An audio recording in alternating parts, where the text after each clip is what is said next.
Welcome, curious minds, to another deep dive. Today, we're uncovering a really remarkable literary figure, someone who didn't just witness immense historical upheaval, but, well, navigated it powerfully through his art. Our mission, to plunge right into the fascinating life and works of Ishikawa Jun, using these rich sources you've shared as our guide. Sounds great. He's a figure worth knowing. Absolutely.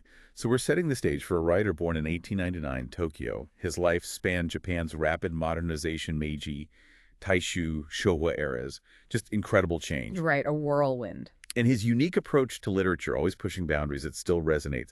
These sources give us a pretty comprehensive look at his evolution, from the early years right through to his legacy. And what makes Ishikawa Jun so compelling, I think, is how his work constantly grapples with these fundamental questions about art, about self, society. He often seemed to anticipate ideas that became, well, central to modern literature everywhere. So this deep dive, hopefully, will uncover some surprising connections, some insights into how this one writer responded with such depth to a really chaotic world. Okay, let's kick off right at the beginning. Ishikawa's story. His family background itself was pretty unusual. He was born Shiba Kiyoshi, and his father, Ishikawa Tsushi, was what they called a mukuiri. Right, an adopted son-in-law. Exactly. He joined his wife's family, the Shibas, to continue their lucrative rice brokerage business. Then Jun himself gets adopted into the Ishikawa family to carry on their name. Yeah. Quite the family shuffle. It really is. And it's striking how these early influences so clearly shaped his, well, what our source calls his sinophilic worldview and his analogic imagination. His paternal grandfather, Ishikawa Shosai, was Hatamoto, a high-ranking samurai serving the shogun directly. Right. And he tutored Jun from age 6. Confucian classics, Chinese poetry, that was the foundation. But then on the other side, his Kodo instructor grandmother exposed him to popular Edo-period stuff. Music like Nagauta. Yeah, narrative singing. Yeah, exactly. And news drama, waka poetry. It was this incredible mix, high classical culture and popular entertainment, all feeding his curiosity early on. And he was a huge reader, even back in middle school, Keika Middle School. Devoured everything, romantic poets, naturalist critics. But crucially, he gravitated towards those two towering figures of Meiji lit, Natsume Suseki and Morijai. The giants. And he was particularly fond of Ie's translations, right? Things like the Improvisator and tales from various countries. Yeah, groundbreaking stuff. Ishikawa himself later called those tales Japan's first Kantō. Those short, witty, sophisticated tales.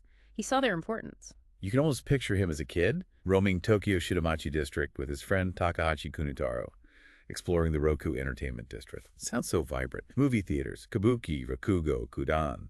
A real hub of activity. But a world that, tragically, mostly vanished after the Great Kantō Earthquake in 1923. And they also took trips across the Sumida River to Mukujima.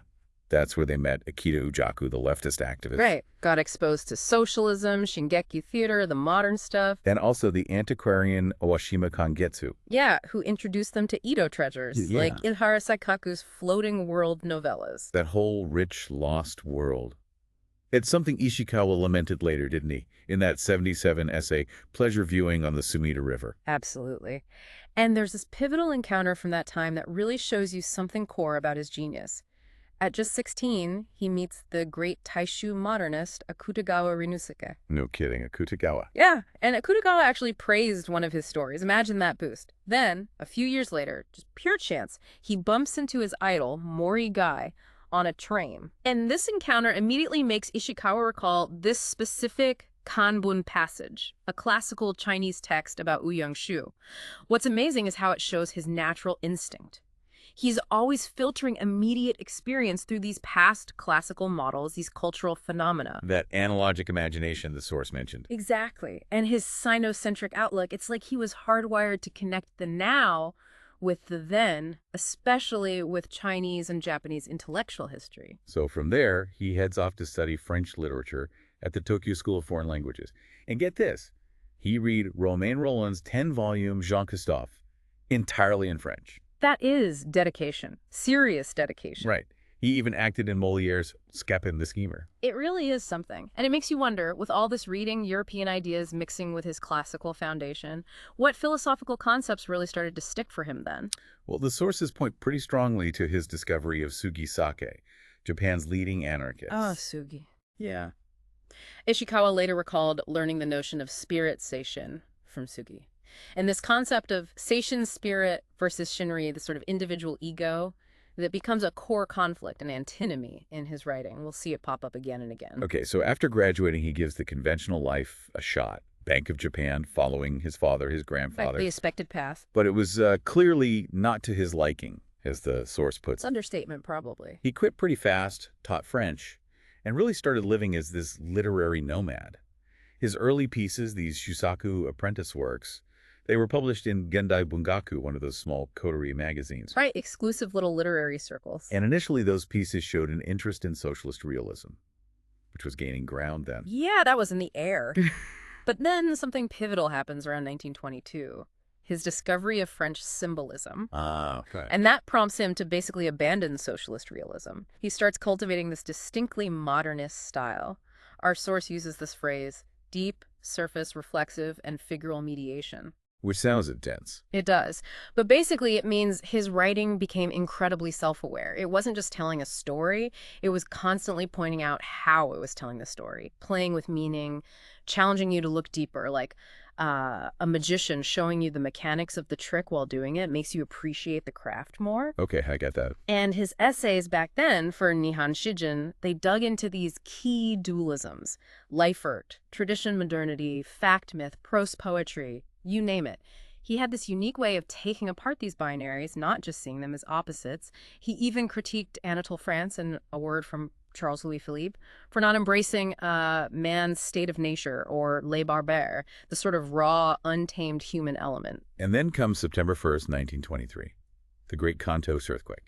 A huge, devastating turning point. Massive. The destruction, the fire tornadoes, horrific. And crucially, the government spreads false rumors about the Korean population, leading to these awful massacres. A truly dark chapter. And then the Amakasu incident, the brutal murder of Sugisaka Ishikawa's hero and his companions by military police. Ishikawa was profoundly shocked. Felt like he'd lost a close friend, the source says. You can see how that would just fundamentally shift his thinking. About literature, society, the state, deafening those anti-establishment feelings. Undeniably. A major trauma, personally and intellectually. But even amidst all that chaos, he kept working. Published his first translation, Anatole France's Le Luce Rouge, and later, Haitokusha, his translation of Guides le Moraliste, right? That novel about the guy rejecting morality seems fitting. It really does. And this ties into his political stance, too. Remember Shuzi's murder and his own experiences. In 1924, he gets this well-paid lecturer job at Fukuoka Higher School. Right. But it ends abruptly. Why? Because he supports leftist students who are striking in solidarity with coal miners. So he gets forced out. Forced resignation, late 1925. It's pretty clear evidence of his sympathies, even if, as the source notes, maybe his radical politics is often overstated. He wasn't necessarily out marching every day. But the core beliefs were there. Definitely. He engaged with Marx, Nietzsche, and there's this suspected Hegelian influence, too, in his love for dualism's paradoxes and that trademark phrase, seishin no undo, spirit in motion. So people often call this the blank period, 1925 to 35. But was it really blank? What was he actually doing? Not blank at all. That's a key point from the sources. It was a time of prodigious translation work. He was constantly translating, even while living the sort of precarious life of a literary nomad. So he was honing his craft, absorbing ideas. Exactly. Developing his voice, even if his own original fiction wasn't quite ready for the spotlight yet. Until May 1935, his official debut as a fiction writer with Kajin, the Fair One. And it's interesting, Ishikawa apparently would have chaffed on people reading his work autobiographically. He even called it a rather base way of reading literature, which he seemed to have imported from those hirsute Westerners. Yeah, a bit pointed, maybe. But it gets at a core question. What was he trying to do in works like Kajin? He was tackling Jishiki self-consciousness, a huge theme in early Shusho literature.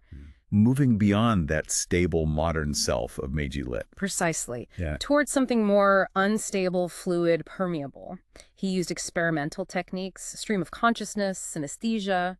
His characters, his narrators often have this surfeit of self-consciousness. And his work shows this real awareness of Kishiki form style. He cared deeply about how stories were told. And his early fiction often used that signature structure. Yeah. The novelist who cannot write a novel thing. Right. But the sources are clear. This isn't just him complaining about writer's block. It's a formal rhetorical device. How does that work? Well, you have this unnamed, struggling artist trying to create an alternative world through writing. But some external force, could be anything, keeps interfering, and that interference then becomes the actual subject of the work. Clever. It foregrounds the act of creation itself. Exactly. Makes the struggle part of the story. And this kind of self-conscious narrator wasn't totally new in Japan. You find echoes in classics like The Tale of Genji with its sushiji, those authorial intrusions. Right. But Ishikawa brings this ancient technique right into the modern era. And he uses it to challenge those core Meiji Enlightenment beliefs. You know, conventional realism, the idea of a stable perspective, mimetic certainty. The idea that art just perfectly copies reality. Yeah, and that language is always transparent. He was deliberately messing with that, disrupting those assumptions. And Marusu no Uta, The Song of Mars, 1938, that's a key example. Perfect example. The narrator is trying to concentrate to create art, but this menacing military song keeps interrupting him from the street. A symbol for the whole militaristic mood of the Second Sino-Japanese War, just invading everything. Absolutely. And the government's reaction, swift and harsh. The work was immediately banned. Censors called it unpatriotic, anti-military. Wow. Ishikawa and his editor were fined heavily. The journal got suspended. Did he face prison?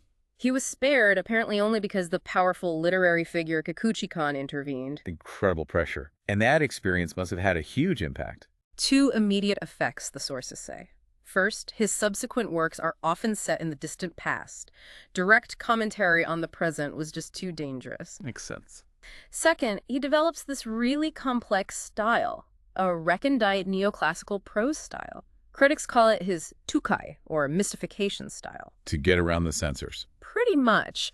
Think incredibly long, complex sentences, deep historical allusions, stuff that demanded serious effort from the reader and maybe flew under the radar of less sophisticated censors. Like in Sorority's Tales or Tekkai. Exactly. Works about historical figures, Taoist immortals, seemingly removed from the present day, but maybe not entirely. His only full-length novel during the war was Hakubi White Drawings from 1939. That was a roman à clef, right? Yeah, a novel with real people disguised. Oh, yeah. About dissident artists. And one key character, Dr. Krauss, was apparently based on the modernist architect Bruno Taut. Who was a Jewish refugee from Nazi Germany? That's right, which adds another layer entirely. And the title itself, Hakubi, is really interesting. It's a traditional Chinese art term, meaning plain ink outlines, simple monochrome sketches. Okay. How did he use that idea? Well, he used it to challenge the dominant realist style, shujitsu, which means copying the actual. He argued for art that just suggests outer forms, but requires the reader's active imagination to fill in the details. So in a time of propaganda and control, look for meaning in the outlines, in what's not explicitly shown. That's a powerful way to put it. It's about reader participation, finding universal truths beneath the surface noise. And the novel explicitly praises universalism, Dr. Krauss admiring Japanese architecture like Katsura Detached Palace, while also criticizing rising nationalism. It's a plea for universal values when nationalist myths were taking hold. So during the war years, Ishikawa was 42, had some health issues, so he avoided conscription. Right, which gave him time. And he dedicated himself mainly to literary studies, especially this Edo turn. Yes, his Edo turn. And the sources stress this. It wasn't just nostalgia or hiding out in the past. There was a literary motivation. Exactly. An essential point that virtually all commentators have missed, one source says. The scholar Tanaka Yuko noted his essay on the thought patterns of the people of Edo was basically the first serious attempt to treat Edo culture as a major event in world culture history, exploring how people actually produce culture. So not just appreciating Edo, but analyzing its mechanics. Right. For Ishikawa, Edo's playful, imaginative, ludic literature, especially satirical poetry like kyuka and kyushi, wasn't just quaint. It held the methods and tools needed to create a new kind of literature, something poetic, meaning actively creative, making new realities, and post-realist, moving beyond just copying the world. He called it his study abroad in Edo. He literally did. He saw it as a vital source for innovation. He also wrote some significant criticism during the war, Mori Gai in 1941. Where he makes this bold claim that Hugai's popular works reek of the vulgar. Yeah. And he praises Shagai's lesser-known literary biographies instead. Why the criticism? He probably objected to a guy's very detached narrator style, maybe saw his endings as too easy, an artistic cop-out. And maybe Shagai's refusal to ever really play the fool, to be vulnerable or messy in his writing. Interesting. And then Bungaku Taigai in 1942. That continued his big project, interrogating shujutsu shugi, realism, the dominant way modern Japanese literature was read and understood. Through essays, he kept exploring those dualisms: life art, tradition modernity, mimesis versus non-mimesis, always questioning the foundations. Then came the end of the war. Yeah. Those final chaotic and cataclysmic years.